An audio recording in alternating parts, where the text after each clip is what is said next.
The Invisible Man. H. G. Wells.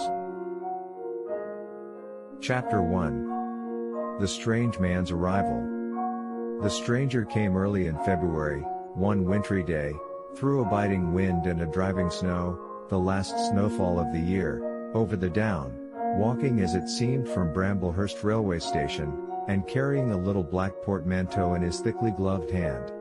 He was wrapped up from head to foot, and the brim of his soft felt hat hid every inch of his face but the shiny tip of his nose. The snow had piled itself against his shoulders and chest, and added a white crest to the burden he carried. He staggered into the coarque and horses, more dead than alive as it seemed, and flung his portmanteau down. "A fire," he cried, in the name of human charity. "A room and a fire."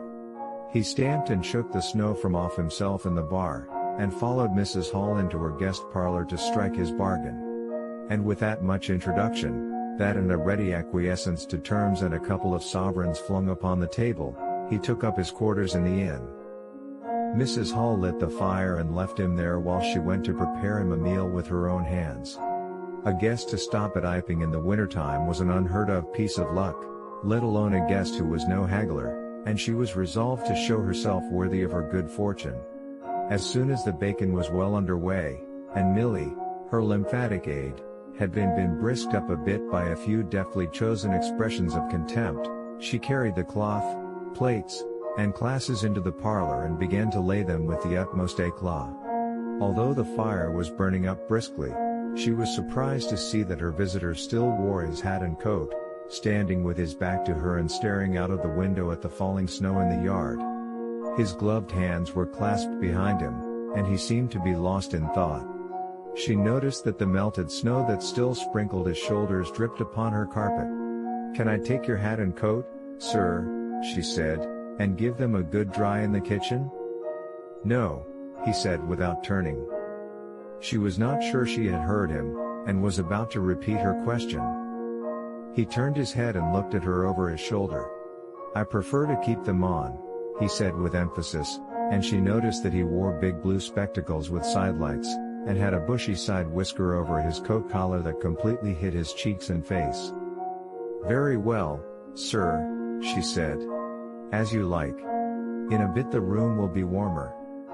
He made no answer, and had turned his face away from her again, and Mrs. Hall, feeling that her conversational advances were ill-timed, laid the rest of the table things in a quick staccato and whisked out of the room.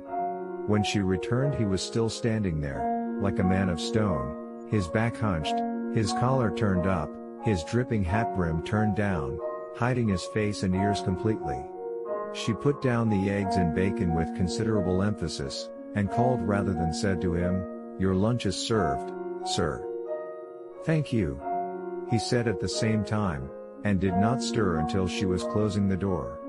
Then he swung round and approached the table with a certain eager quickness. As she went behind the bar to the kitchen she heard a sound repeated at regular intervals. Chirk, chirk, chirk, it went, the sound of a spoon being rapidly whisked round a basin. "That girl," she said. "There. I clean forgot it. It's her being so long." And while she herself finished mixing the mustard, she gave Millie a few verbal stabs for her excessive slowness. She had cooked the ham and eggs, laid the table, and done everything, while Millie, help indeed, had only succeeded in delaying the mustard. And him a new guest and wanting to stay. Then she filled the mustard pot, and, putting it with a certain stateliness upon a gold and black tea tray, carried it into the parlor. She rapped and entered promptly. As she did so her visitor moved quickly, so that she got but a glimpse of a white object disappearing behind the table. It would seem he was picking something from the floor. She rapped down the mustard pot on the table, and then she noticed the overcoat and hat had been taken off and put over a chair in front of the fire, and a pair of wet boots threatened rust to her steel fender. She went to these things resolutely. "I suppose I may have them to dry now," she said in a voice that brooked no denial.